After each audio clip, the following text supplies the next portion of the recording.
Les rues pavées de Zagreb reflétaient les lumières jaunes des lampadaires tandis que la pluie incessante peignait la nuit d'un air mélancolique. Viktor Vrani, 45 ans, s'est précipité dans la rue Radiceva, sa mallette en cuir italien bien serrée à la main.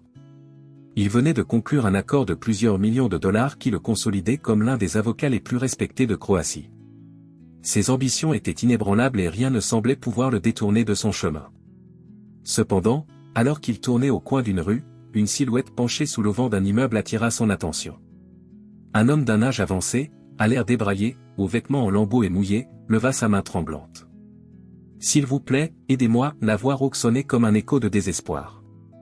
Viktor hésita un bref instant, mais ensuite l'indifférence l'emporta. Il détourna le regard et continua de marcher, ignorant la silhouette qui ressemblait à une ombre dans la scène urbaine. Mais avant qu'il ne puisse se retirer complètement, les paroles de l'homme le figèrent sur place. « Je sais qui tu es, Viktor. » L'avocat s'arrêta, la phrase résonnant dans son esprit. Se retournant lentement, il fit face à l'homme. Ses yeux fatigués et enfoncés semblaient contenir quelque chose que Viktor ne pouvait pas expliquer, un mélange de tristesse, de regret et quelque chose de terriblement familier. « Qu'est-ce que vous avez dit ?» a demandé Viktor, sa voix pleine d'incrédulité. « J'ai toujours été là, Viktor, » répondit l'homme, ses paroles empreintes d'une étrange mélancolie. Le cœur de Viktor s'accéléra, mais il essaya de se débarrasser de ce sentiment d'inconfort. Son expression se durcit et il se détourna, déterminé à continuer son chemin. Cependant, alors qu'il marchait dans les rues désertes, la voix rauque de l'homme ne cessait de résonner dans son esprit. En arrivant dans son luxueux appartement, Viktor regarda son reflet dans la fenêtre. La pluie coulait sur le verre et quelque chose à l'intérieur semblait s'effondrer. Cette nuit marquerait le début d'un voyage qui changerait sa vie à jamais. L'aube sur Zagreb semblait indifférente aux inquiétudes de Viktor Vrani. La lumière timide filtrait à travers les lourds rideaux de sa chambre, illuminant partiellement l'espace minimaliste mais impeccablement décoré. Il se tenait devant la fenêtre, tenant une tasse de café déjà froide. Ses yeux, normalement confiants et déterminés, reflétaient désormais la confusion et autre chose, une peur qu'il n'osait pas nommer. La phrase prononcée par le sans-abri la veille résonnait dans son esprit, « Je sais qui tu es. » Comment a-t-il connu ton nom? Pourquoi ces mots semblaient-ils si chargés de quelque chose que Viktor ne pouvait pas identifier? Il y avait quelque chose dans cette voix rauque et ses yeux fatigués qui réveillaient des souvenirs enfouis depuis longtemps. Viktor secoua la tête, essayant de se débarrasser de ses pensées dérangeantes. Il avait un emploi du temps chargé ce jour-là, avec notamment une réunion importante avec des investisseurs. Ce n'était pas le moment de se distraire. Dans son luxueux bureau de Zagreb, Viktor essayait de se concentrer sur ses engagements. Il révisait un contrat avec son assistante, Lana, lorsque l'image du sans-abri envahit à nouveau ses pensées. Le bruit du stylo frappant à plusieurs reprises la table trahissait son état d'esprit. « Comment allez-vous, monsieur Vrani ?» a demandé Lana avec hésitation. « Oui, bien sûr. »« Juste une mauvaise nuit », répondit-il avec un sourire forcé. Mais ils savaient tous les deux que quelque chose n'allait pas. Lors d'une réunion cruciale, Viktor a commis une erreur qui ne se serait jamais produite auparavant. Vous avez oublié de mentionner une clause essentielle dans l'accord. Son partenaire et ami de longue date, Andrija, l'a remarqué. Viktor, tout va bien. On n'oublie jamais des détails comme celui-là, a-t-il demandé en haussant un sourcil. Bien sûr, je n'ai tout simplement pas bien dormi. Ne vous inquiétez pas, cela n'arrivera plus, dit Viktor, essayant d'avoir l'air confiant. Mais à l'intérieur, il avait l'impression que sa façade impeccable commençait à se fissurer. Cette nuit-là, Viktor a décidé de se promener dans les rues de Zagreb après le travail, ce qu'il n'avait pas fait depuis des années. Il y avait quelque chose dans l'anonymat de la foule qui le calmait. Lorsqu'il passa devant la rue Radiceva, son cœur manqua un battement. Il espérait, mais craignait, revoir cet homme. Mais le chapiteau où je l'avais vu était vide. Alors qu'il tournait au coin, quelque chose le fit s'arrêter. De l'autre côté de la rue, une silhouette voûtée était assise sur un banc en bois. La posture, les cheveux ébouriffés et la silhouette mince étaient indubitables. Viktor hésita, mais une force inconnue le poussa en avant. « Encore toi » murmura-t-il, plus pour lui-même que pour l'homme. Le sans-abri releva lentement la tête. Ses yeux fatigués rencontrèrent ceux de Viktor, et l'avocat sentit un pincement au cœur. C'était comme si quelque chose en lui était révélé, une pièce d'un puzzle qu'il ne savait pas qu'il était en train d'assembler. « J'ai dit que je te connais » répéta l'homme d'une voix pleine de mélancolie. « vous ne vous souvenez pas de moi, n'est-ce pas? Victor ne répondit pas. Il sentit quelque chose dans sa gorge, comme si les mots étaient restés coincés. L'homme poursuivit. 30 ans, Victor. 30 ans, et vous ne vous êtes jamais posé la question. Cette déclaration frappa Victor comme un coup de poing. Il ne savait pas quoi dire, mais quelque chose dans cette phrase réveilla des souvenirs enfouis depuis longtemps. Le cri de ta mère les nuits solitaires. Une voix d'homme disant qu'il reviendrait, mais il ne l'a jamais fait. Qui es-tu? Réussit finalement à demander Victor, sa voix étant presque un murmure. Vous savez qui je suis, répondit l'homme d'un ton énigmatique. Et bientôt, tu ne pourras plus l'éviter. Avant que Victor puisse dire quoi que ce soit d'autre, l'homme se leva et disparut dans l'ombre. Victor resta immobile, incapable de bouger, ressentant un mélange de colère, de peur et quelque chose qu'il ne parvenait pas à identifier. Il savait que quelque chose était sur le point de changer et que s'enfuir n'était plus une option. Cette nuit-là, dans son lit king size, Victor essaya de chasser ses pensées. Mais chaque fois qu'il fermait les yeux, il voyait le visage de l'homme. Des souvenirs fragmentés commencèrent à émerger, comme les fragments d'un cauchemar dont il ne parvenait pas à se réveiller. Finalement, il prit une décision, il avait besoin de connaître la vérité. Il engagerait un détective le lendemain, quoi qu'il arrive. C'était le seul moyen de faire face au passé qu'il avait essayé d'oublier. Ce qu'il ne savait pas, c'est que les réponses qu'il cherchait seraient plus dévastatrices que tout ce qu'il pouvait imaginer. Le lendemain matin, Victor Vrani était assis dans un petit et modeste bureau de la rue Vlaka. Le contraste avec son environnement luxueux habituel était saisissant. L'odeur du tabac imprégnait l'air et les murs étaient recouverts de vieilles cartes et de coupures de journaux. De l'autre côté de la table, Marco Orva, un détective privé connu pour sa discrétion et son efficacité, feuilletait lentement un cahier. Alors, monsieur Vrani, que dois-je rechercher exactement? A demandé Marco sans quitter le journal des yeux. Victor hésita. Je ne savais pas comment expliquer la situation sans paraître fou. Finalement, il inspira profondément et commença. Il y a quelques jours, j'ai fait une rencontre particulière. Une personne sans abri.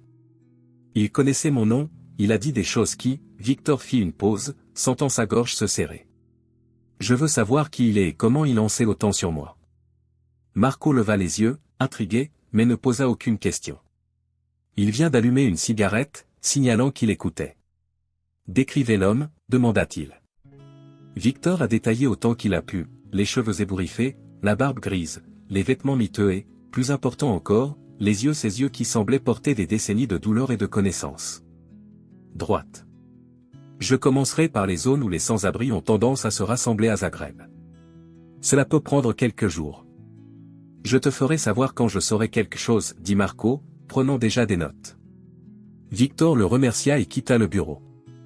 Malgré le soulagement d'avoir fait le premier pas, une anxiété lancinante commença à s'installer. Quelque chose lui disait qu'il était sur le point de découvrir un secret qui allait changer sa vie pour toujours. Les jours suivants se sont déroulés dans un tourbillon d'émotions. Au tribunal, Victor a commis davantage d'erreurs, oubliant des détails qui étaient autrefois sa spécialité. Ses collègues ont commencé à le remarquer. Victor, ce n'est pas normal pour toi. Quelque chose ne va pas? A demandé Andrija, son partenaire, après une rencontre frustrante. Je suis juste dépassé. J'ai besoin de temps pour organiser les choses, répondit Victor en évitant le regard d'Andrija. À la maison, le silence était assourdissant. Chaque coin de son appartement ressemblait à un rappel de la vie qu'il avait construite, mais il lui semblait désormais vide. Il regarda par la fenêtre, les lumières de Zagreb scintillant dans la nuit, et se demanda si tout ce qu'il avait accompli avait vraiment de la valeur. Le matin du 3e jour, Victor reçut un appel de Marco. « Monsieur Vrani, j'ai trouvé quelque chose. Pouvons-nous nous rencontrer dans 1 heure ?» a demandé l'enquêteur d'un ton sérieux. « Bien sûr. » Où ? Répondit Victor, le cœur battant. « Dans le café à côté de mon bureau. J'ai des informations que vous voudrez entendre. » Le petit café était simple mais confortable. Victor arriva à l'heure et trouva Marco assis à une table dans un coin, un dossier usé devant lui. « L'homme que vous avez rencontré s'appelle Antkovaevi », a commencé Marco directement au but. Il est né en 1955 dans un village près de Karlovac. D'après ce que j'ai découvert, il vit dans la rue depuis des années. Victor sentit son sang se glacer. Le nom lui semblait étrangement familier, mais il ne se souvenait pas pourquoi. Ant a disparu en 1988, peu après la naissance de son unique enfant. Il était alors recherché par la police, mais l'affaire a finalement été classée. Il semblerait qu'il ait accumulé des dettes auprès de personnes dangereuses et qu'il ait décidé de s'enfuir pour protéger sa famille. Marco fit une pause, observant Victor de près. Puis il ajouta. Il y a encore une chose. Ant Kovaevie, son père. Le monde de Victor semblait s'arrêter. Il resta immobile, incapable de comprendre ce qu'il venait d'entendre. Pendant des décennies, il a cru que son père les avait abandonnés. Le manque d'explication et la douleur de l'abandon ont façonné sa vision du monde. Maintenant, tout cela s'effondrait en un instant. Cela ne peut pas être vrai, murmura Victor, presque inaudible. Marco poussa le dossier vers lui. Voici la preuve. Des photos, des dossiers de police et même une lettre qu'il a laissée à sa mère avant de disparaître. Avec des mains tremblantes, Victor ouvrit le dossier. La première photo montrait un jeune homme en uniforme militaire. Le second, un homme plus âgé, visiblement épuisé par la vie dans la rue. Mais ce fut la troisième photo qui fit retenir son souffle à Victor.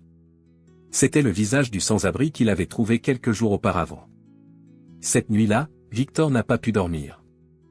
Les mots de Marco résonnaient dans son esprit, « Ton père ». Comment avait-il pu passer devant cet homme sans le reconnaître? Pourquoi en n'est-il jamais revenu? Et surtout, comment devrait-il gérer cela maintenant? Alors que Victor observait l'obscurité de la nuit à travers la fenêtre de son appartement, il réalisa qu'il était au seuil de quelque chose de plus grand qu'il n'aurait jamais pu imaginer. Retrouver son père ne consistait pas seulement à résoudre un mystère. Il s'agissait de faire face aux parties de lui-même qu'il avait passé sa vie à essayer d'ignorer. Le silence de Zagreb semblait conspirer avec ses pensées. Au fond, Victor savait que le passé était sur le point d'entrer en collision de manière irréversible avec son présent. Les premiers rayons du soleil ont illuminé l'appartement de Victor Vrani, mais il ne s'en est pas rendu compte. La nuit avait été longue et agitée. Les paroles de Marco résonnaient comme un écho incontournable, « Ant Kovaevie est ton père ». Victor essaya de comprendre comment cet homme, qu'il pensait être un inconnu, pouvait être le même père qui avait abandonné sa famille il y a plus de 30 ans. Cependant, le doute a vite fait place à une détermination farouche. Il fallait qu'il le retrouve. Peu importe le prix, peu importe l'inconfort. C'était une vérité à laquelle il fallait faire face. Victor a commencé ses recherches dans les rues de Zagreb, visitant des refuges et des parcs où se rassemblaient souvent les sans-abri. Chaque visage qu'il voyait, chaque silhouette penchée sous un chapiteau ou assise sur un banc de parc faisait battre son cœur. À chaque coin de rue, il espérait et craignait retrouver Ant. Dans le parc Zrinjevac, l'un des endroits les plus fréquentés de la ville, Victor s'est approché d'un groupe de sans-abri. Il montra une photo floue que Marco avait obtenue, une image récente d'Ant. « Quelqu'un a-t-il déjà vu cet homme » demanda-t-il d'une voix pleine d'urgence. Les regards curieux et méfiants des hommes environnants l'analysèrent avant que l'un d'eux ne prenne la parole. « Il était ici il y a quelques jours, mais je ne l'ai pas vu depuis un moment. J'ai dit que j'allais chercher un endroit plus calme, loin de la foule, » a répondu un homme à la barbe grise en se grattant la tête. Victor le remercia et continua. Malgré sa fatigue et sa frustration, il avait l'impression de se rapprocher. Cette nuit-là, Victor se retrouva aéré dans la rue de Kalieva, éclairé par les lumières des bars et des cafés. Le contraste entre les rires insouciants des habitués et la solitude dans sa poitrine était saisissant. Il s'assit sur un banc, levant les yeux vers le ciel étoilé, lorsqu'une voix le surprit. « Tu cherches toujours, n'est-ce pas ?» dit un homme âgé, assis sur le banc voisin. Victor se tourna brusquement, son cœur battant la chamade. C'était le même vieil homme qu'il avait approché quelques jours auparavant, l'homme qui semblait en savoir plus qu'il ne disait. Son regard était énigmatique, mais il y avait là une tendresse que Victor ne pouvait ignorer. « Que veux-tu dire par là » demanda Victor en essayant de rester calme. « Vous cherchez des réponses, mais vous ne savez pas si vous êtes prêt à les entendre. Parfois, ce que nous trouvons n'est pas ce à quoi nous nous attendions, » dit le vieil homme en se levant avant que Victor ne puisse réagir. Il disparut dans la foule, laissant Victor plus confus que jamais. Le lendemain, Victor décide de visiter la maison où il a grandi, un endroit qu'il avait évité pendant des années. La maison, désormais abandonnée et en ruine, semblait être le reflet de sa propre mémoire fragmentée. Il hésita devant la porte, la main tremblante avant de tourner la poignée. L'odeur de moisissure et de poussière l'a frappé dès son entrée. Les meubles recouverts de draps et les marques du temps sur les murs rappelaient les souvenirs d'une enfance interrompue. Il s'approcha du salon, où il trouva une vieille photo de famille. Lui, petit, tenait la main de sa mère, tandis que son père les serrait dans ses bras. Le sourire d'Ant semblait aussi lointain que la vie qu'ils avaient autrefois. Alors qu'il tenait la photo, Victor entendit des pas derrière lui. Il s'est retourné et il était là. Ant, debout dans le couloir, les yeux enfoncés et marqués par le temps, le regardait en silence. « Père » réussit à dire Victor, la voix brisée. Ant inspira profondément, comme si les mots étaient difficiles à trouver. « Vous m'avez trouvé » dit-il presque dans un murmure. Le silence entre les deux hommes était rempli de décennies de douleur, de regrets et de non-dits. Victor s'approcha, mais s'arrêta, incertain. « Pourquoi n'es-tu jamais revenu » demanda-t-il, la colère mêlée de tristesse dans la voix. Ant baissa les yeux, embarrassé. « Je pensais que je te protégeais. Je pensais que ma présence ne ferait qu'apporter du danger. Quand j'ai réalisé que j'avais commis une erreur, il était déjà trop tard. » Victor ressentit une vague d'émotions contradictoires. J'avais envie de crier, de l'accuser d'abandon, mais j'avais aussi envie de comprendre. Il n'arrivait pas à décider s'il était prêt à pardonner. Tu n'as aucune idée de ce que c'était de grandir sans toi. Comme je te détestais, et comme j'attendais que tu reviennes, dit Victor, sa voix s'éteignant. Ant hocha lentement la tête, des larmes coulant sur son visage buriné. Je sais, mon fils. Je sais. Et il ne se passe pas un jour sans que je ne le regrette. À la tombée de la nuit, le père et le fils poursuivaient leur conversation sur le vieux canapé de la maison. Ant a parlé des années qu'il a passées en fuite, des sacrifices qu'il a consentis et des démons auxquels il a été confronté. Victor écoutait, le cœur oscillant entre colère et compassion. Pour la première fois depuis des décennies, les barrières entre eux ont commencé à s'effondrer. Mais Victor savait que le chemin vers la réconciliation serait long et semé d'embûches. Pourtant, à ce moment-là, sous le toit de la maison qu'il partageait autrefois, il sentit une lueur d'espoir commencer à émerger. En quittant la maison cette nuit-là, Victor leva les yeux vers le ciel étoilé. Il savait que la recherche de son père était terminée, mais un nouveau voyage ne faisait que commencer. L'aube à Zagreb a apporté un sentiment d'inquiétude à Victor. Après avoir rencontré Ant dans l'ancienne maison familiale, il s'est senti déchiré. Même si le choc initial de sa rencontre s'était apaisé, les problèmes non résolus pesaient comme une encre dans sa poitrine. Il savait qu'il ne pouvait pas continuer comme si de rien n'était. J'avais besoin de faire face au passé, mais le chemin pour y parvenir n'était pas clair. Alors que je traversais le panier très fréquenté des Horvakanska, les rues de la ville étaient différentes. Les endroits où il passait chaque jour avaient désormais un poids émotionnel.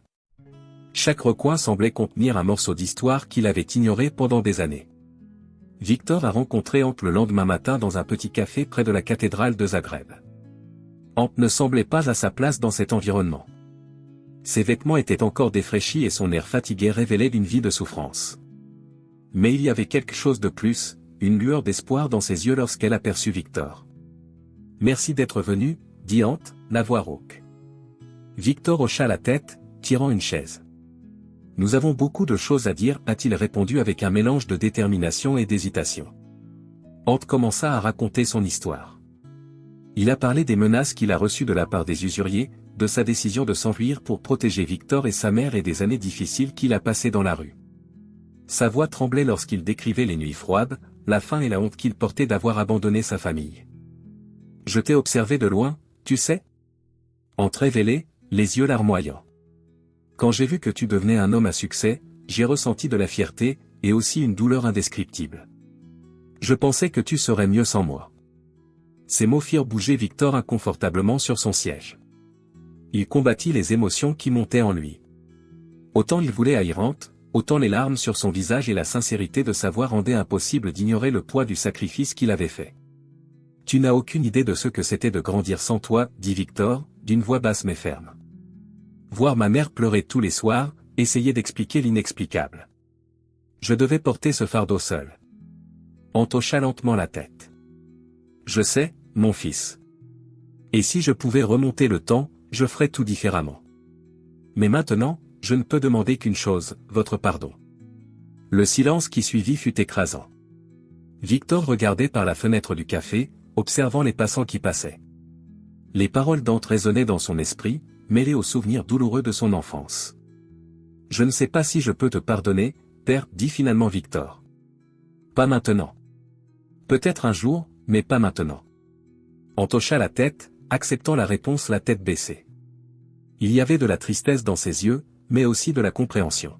« Je comprends. Le simple fait que vous soyez ici signifie plus que ce que je peux demander. » Cette nuit-là, alors que Victor rentrait chez lui, il ressentit quelque chose de différent. Il y eut un soulagement subtil mais réel. Pour la première fois, il s'autorise à se confronter au passé sans s'enfuir. Mais je savais que ce n'était que la première étape d'un voyage long et incertain. Il entra dans son appartement, mais l'atmosphère lui parut moins accueillante qu'auparavant. Le silence était oppressant. Assis sur le canapé, il a sorti son téléphone et a commencé à chercher des refuges de réadaptation et de placement familial. Il ne savait pas exactement pourquoi il avait fait cela, mais il sentait qu'aider Ante à reconstruire sa vie était quelque chose qui devait être fait non pas par obligation, mais parce qu'au fond, il y avait encore une étincelle d'espoir que leur lien puisse se réaliser. Être restauré. Au cours des jours suivants, Victor a commencé à s'impliquer plus activement avec Ante. Il l'a emmené dans un refuge temporaire et a commencé à subvenir aux besoins fondamentaux de son père. Cependant, le processus n'a pas été facile. Ante avait du mal à accepter de l'aide et était parfois réticent à s'ouvrir. Un jour, lors d'une visite au refuge, Victor a vu Ante assis dans une salle commune, regardant une vieille photo de Victor enfant. « Je l'ai porté avec moi toutes ces années », a déclaré Ante en remarquant Victor. « C'est la seule chose qui m'a donné la force de continuer. » Victor sentit une boule dans sa gorge. Il n'aurait jamais imaginé que quelque chose d'aussi simple puisse avoir autant d'importance pour quelqu'un. C'était un petit geste, mais chargé de sens. Alors que les jours se transformaient en semaines, Victor réalisa que le voyage de la rédemption ne concernerait pas seulement Ante, mais aussi lui-même. L'avocat à succès, qui auparavant ne valorisait que le pouvoir et l'argent, commence désormais à voir le monde différemment. Chaque jour aux côtés de son père apportait de nouveaux défis, mais aussi de nouvelles perspectives. La réconciliation était loin d'être complète, mais tous deux faisaient les premiers pas vers la guérison des blessures d'un passé douloureux. Et même si le chemin a été difficile, il y avait quelque chose qui les maintenait ensemble, l'espoir d'un avenir où père et fils pourraient enfin trouver la paix qu'ils recherchaient. Le soleil se couchait sur Zagreb, baignant la ville de tons dorés. Victor se dirigea vers le refuge où il avait laissé Ante, portant un petit sac de vêtements neufs et de fournitures. Malgré les difficultés des derniers jours, il commençait à ressentir quelque chose qu'il n'avait pas ressenti depuis longtemps, un but. À son arrivée, il a été accueilli par l'assistante sociale Petra, qui lui a lancé un regard inquiet. « Victor, pouvons-nous parler un instant avant que tu voies ton père ?» a-t-elle demandé d'un ton hésitant. Victor fronça les sourcils mais accepta. Ils étaient assis dans un petit bureau à côté du hall d'entrée. « Ce qui s'est passé ? Est-ce qu'il va bien ?» demanda Victor en sentant un frisson. Petra hésita, choisissant soigneusement ses mots. « Votre père a mentionné quelque chose lors d'une conversation avec notre équipe. Des choses troublantes sur son passé. » Victor sentit une boule dans son ventre. « Quel genre de choses ?» Il a insisté. Ante a mentionné qu'avant de disparaître, il ne fuyait pas seulement les usuriers. Il était impliqué dans quelque chose de plus important, quelque chose qui aurait pu mettre sa famille en danger, et pas seulement financièrement. Victor sentit le poids des mots comme un coup.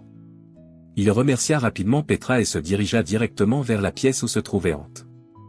Ante était assis dans un coin, les yeux fixés sur une vieille photo que Victor avait rapportée quelques jours auparavant. En remarquant la présence de son fils, il leva les yeux, mais sembla éviter tout contact visuel. « Nous devons parler, » dit directement Victor. Ante soupira, comme s'il savait que ce moment viendrait. « Je sais ce que Petra t'a dit, » commença-t-il d'une voix grave et pleine de tristesse. « Il est temps pour toi de connaître la vérité. » Victor croisa les bras, attendant. « Je ne fuyais pas seulement les dettes. J'étais impliqué dans la contrebande, » a avoué Ante. « Ce n'était pas grand-chose au début. Juste des petits travaux pour vous soutenir. Mais finalement, je me suis retrouvé pris dans quelque chose de plus grand. » Cette révélation fut comme un coup de poing dans le ventre pour Victor. Il essaya de comprendre les mots, mais la colère commença à faire surface. « De la contrebande ? Vous mettez notre famille en danger pour ça ? » Il a demandé, la voix élevée. « Je n'avais pas le choix, Victor. répondit-on en le regardant maintenant directement. Quand j'ai réalisé qu'ils étaient prêts à vous utiliser, vous et votre mère, comme monnaie d'échange, j'ai su que je devais disparaître. Victor recula d'un pas, les mots Dante résonnant dans son esprit. Il sentit le monde tourner. Depuis des années, on lui nourrissait un récit clair, celui du père qu'il avait abandonné sans explication. La vérité était désormais plus complexe et plus douloureuse. Pensez-vous que cela justifie tout? Cria Victor, incapable de contenir son émotion. Vous nous avez quittés. Tu m'as laissé grandir en pensant que je n'étais pas important pour toi. Hans se releva lentement, les larmes aux yeux. Et tu penses que c'était facile pour moi? Répondit-il, la voix étranglée. Chaque jour, je vivais avec le poids de cette décision. Mais, Victor, je l'ai fait parce que je t'aimais plus que tout. Je pensais que je te protégeais. Le silence qui suivit fut presque assourdissant. Victor ressentit un tourbillon d'émotions, colère, tristesse, compréhension. Il ne savait pas quoi dire, mais quelque chose dans l'expression d'Ante le fit hésiter. Même s'il voulait le haïr, il voyait la vérité dans les yeux de son père. Cette nuit-là, Victor rentra chez lui sans rien dire d'autre. Le silence dans son appartement était plus oppressant que jamais. Il reprit sa photo d'enfance, la même qu'Ante avait portée toutes ces années. En regardant le visage souriant de son jeune homme, il se demanda, et s'il avait fait la même chose à la place d'Ante. Le lendemain, Victor retourna au refuge. En entrant, Petra s'approcha avec une expression tendue. « Victor, il s'est passé quelque chose. Ton père, il est parti ce matin. Il a dit qu'il devait résoudre quelque chose et ne nous a pas donné plus de détails. » Le cœur de Victor manqua un battement. Il savait qu'Ante n'était pas en mesure de simplement trouver une solution. Il décrocha le téléphone et essaya d'appeler Marco Orva, le détective. « Marco, j'ai encore besoin d'aide. Mon père a disparu. » Pendant que Marco commençait ses recherches, Victor cherchait les endroits qu'Ante fréquentait. À la fin de la journée, il reçut un message de Marco, « J'ai trouvé quelque chose. J'ai besoin que tu viennes au parc Maximir maintenant. » En arrivant, Victor trouva Marco près d'un sentier, tenant une enveloppe jaunie. « J'ai découvert cela auprès d'un groupe de sans-abri qui disait avoir vu votre père plus tôt, » a déclaré Marco en lui tendant l'enveloppe. Victor l'ouvrit en serrant la main. À l'intérieur, il y avait une lettre. « Cher Victor, si vous lisez ceci, cela signifie que j'ai encore quelque chose à régler. Pendant des années, j'ai fui mes responsabilités et mes erreurs, mais maintenant je ne peux plus fuir. Il y a des choses auxquelles je dois faire face pour m'assurer que toi et ta mère ne soyez plus jamais affectés par mon passé. Je veux juste que tu saches que je n'ai jamais cessé de t'aimer. Tu étais ma raison de continuer, même lors des nuits les plus difficiles. J'espère revenir, mais si je ne le fais pas, sache que je suis fier de l'homme que tu es devenu. Avec amour. Ton père. » Les mains de Victor tremblèrent alors qu'il lisait la lettre. Il ressentait un mélange de peur et de culpabilité. On était confronté à quelque chose de dangereux, quelque chose que Victor ne comprendrait peut-être jamais complètement. Mais surtout, il réalisa une vérité douloureuse, même s'il détestait l'admettre, son père l'aimait toujours d'une manière qu'il n'avait jamais comprise. La lettre en main, Victor regardait l'horizon, sentant que l'avenir était plus incertain que jamais. Les jours suivants furent un mélange d'angoisse et d'incertitude. Ante avait disparu, laissant Victor avec plus de questions que de réponses. La lettre qu'il avait lue dans le parc Maximir restait gravée dans sa mémoire, chaque mot pesant comme un rappel de tout ce qui n'était pas encore résolu. Victor savait que son père était confronté à quelque chose de dangereux, mais quoi? Et pourquoi? Les pièces ne s'assemblaient pas. Marco Orva, le détective, a intensifié les recherches. Il a suivi les derniers déplacements d'Ante autour de Zagreb, discutant avec des sans-abri et visitant des lieux connus pour abriter ceux qui préfèrent l'ombre de la ville. Un après-midi, alors que Victor attendait des nouvelles avec impatience, le téléphone sonna. C'était Marco. « Victor, nous avons une piste. Il semblerait que votre père ait été aperçu près d'un vieil entrepôt abandonné dans la zone industrielle. Je vous retrouverai là-bas, » a déclaré Marco sans donner plus de détails. En arrivant sur les lieux, Victor a trouvé Marco qui attendait déjà, accompagné de 2 policiers. L'entrepôt était en ruine, ses fenêtres brisées et ses murs couverts de graffitis. C'était le genre d'endroit où se déroulaient souvent des histoires tragiques. Nous avons trouvé un groupe qui était avec lui, mais il ne voulait pas beaucoup parler. Apparemment, il est venu ici pour rencontrer quelqu'un, expliqua Marco alors qu'ils entraient dans le bâtiment. La pièce était froide et silencieuse, avec un air oppressant qui faisait résonner les pas de Victor comme des tambours dans ses oreilles. Alors qu'ils tournaient au coin de la rue, ils trouvèrent un petit groupe de personnes accroupies autour de quelque chose. Alors qu'ils approchaient, Victor sentit son cœur s'arrêter. Au sol, Ant était inconscient, avec une expression de profonde douleur sur le visage. Son corps était fragile, comme si la lutte pour la survie avait finalement fait des ravages. « Appelez une ambulance !» cria Victor en s'agenouillant à côté de son père. À l'hôpital, Victor attendait à l'extérieur des urgences, le visage enfoui dans ses mains. Il ne pouvait pas se débarrasser de l'image d'Ant sur ce sol froid, respirant fort. Les mots de la lettre résonnaient dans son esprit, « J'espère revenir, mais si je ne le fais pas. » Quelques heures plus tard, un médecin est apparu. Il avait une expression sérieuse, mais pas désespérée. « Votre père est stable, mais son état est délicat. Il souffrait d'une combinaison d'épuisement, de malnutrition et de complications causées par des années de négligence médicale. Nous vous surveillerons de près au cours des prochaines 24 heures. » Victor hocha la tête, ressentant un mélange de soulagement et de peur. Il demanda à le voir et fut conduit dans la pièce où se reposait Ant. L'homme avait l'air encore plus frêle maintenant, connecté à des machines qui surveillaient chacun de ses battements de cœur. Assis à côté du lit, Victor tenait la main de son père, quelque chose qu'il n'aurait jamais pensé faire. Pour la première fois, il réalisa la profondeur du combat d'Ant. L'homme qu'il avait jugé et détesté pendant des années était là, brisé mais toujours en train de se battre. « Pourquoi as-tu fait ça ?» murmura Victor, plus pour lui-même que pour son père. « Pourquoi n'as-tu pas simplement demandé de l'aide ?» Comme pour répondre, Ant ouvrit légèrement les yeux. Sa voix était un murmure à peine audible. « Je ne voulais pas que tu portes mon fardeau. » Victor sentit les larmes couler sur son visage. Toute la colère, la douleur et la confusion accumulées au fil des années ont commencé à se dissoudre en quelque chose de plus profond, la compréhension. Plus tard dans la nuit, alors qu'Ant dormait, Marco est apparu à l'hôpital avec une expression mêlée de fatigue et de détermination. « J'ai découvert pourquoi il est allé à l'entrepôt », a déclaré Marco en tendant à Victor un petit cahier. Il essayait de négocier avec d'anciens contacts pour que les personnes liées à son passé n'interfèrent plus dans sa vie. Victor feuilleta le cahier, trouvant des noms, des lieux et des chiffres indiquant les dettes accumulées par Ant. Tout indiquait un homme qui avait passé des décennies à essayer de corriger ses erreurs passées, sans jamais trouver d'issue définitive. « Il a essayé de te protéger jusqu'au dernier moment, Victor, a ajouté Marco. Même si cela impliquait de risquer sa propre vie. » Le lendemain matin, Victor décida qu'il ne permettrait pas que le sacrifice d'Ant soit vain.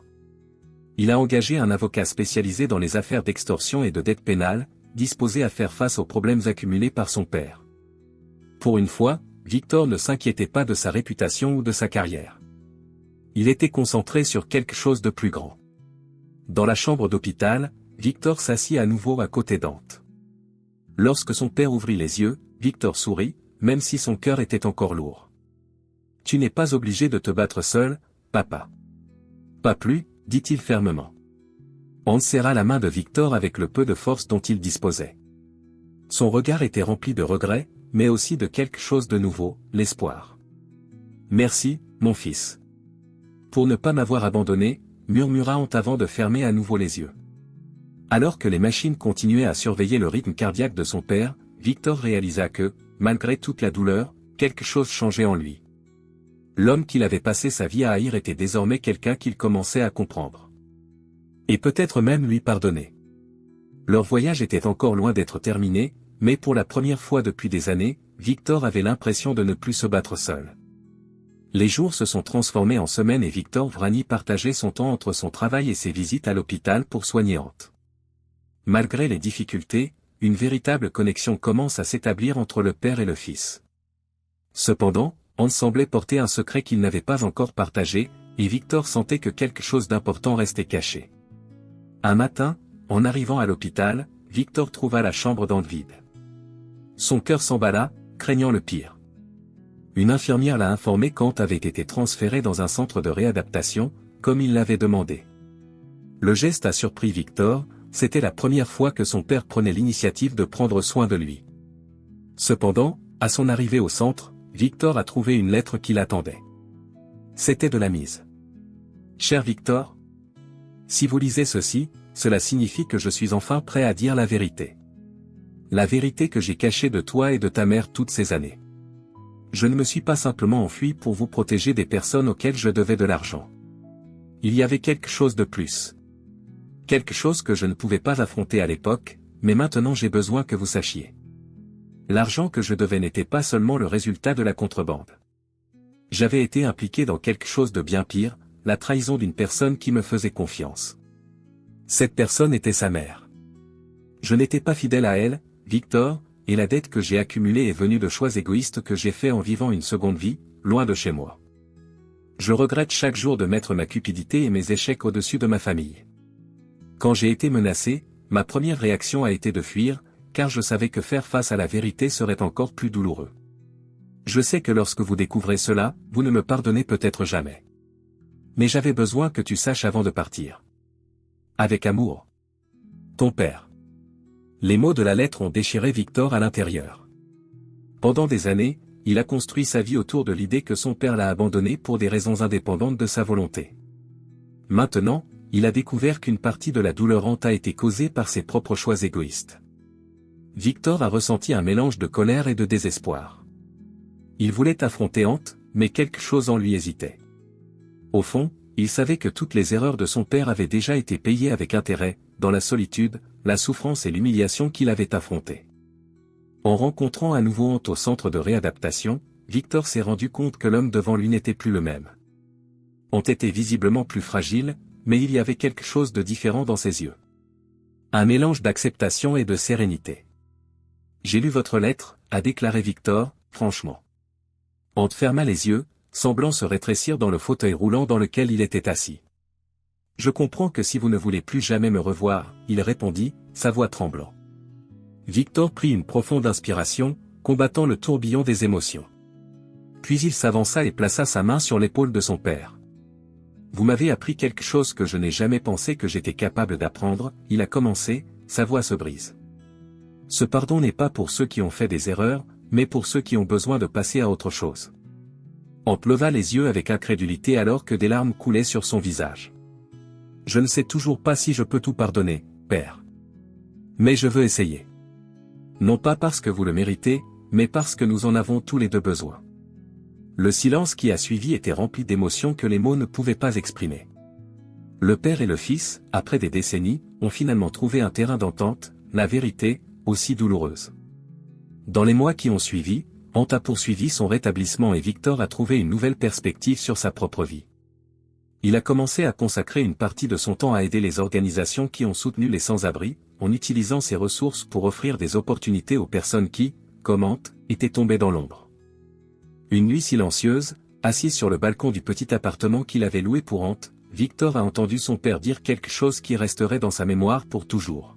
« Tu sais, fils, j'ai passé ma vie à fuir de mon pire côté. Mais vous m'avez montré que même les erreurs les plus graves peuvent être confrontées. Merci de m'avoir donné une seconde chance. » Victor regarda l'horizon, où les lumières de Zagreb scintillaient comme des étoiles. Pour la première fois depuis longtemps, il a ressenti la paix. Non pas parce que tout a été résolu, mais parce qu'il a choisi d'avancer, emportant avec lui la seule vérité qui comptait. L'amour peut être fragile, mais il a le pouvoir de racheter même les blessures les plus profondes. C'était un nouveau départ, non seulement pour Ante, mais pour les deux.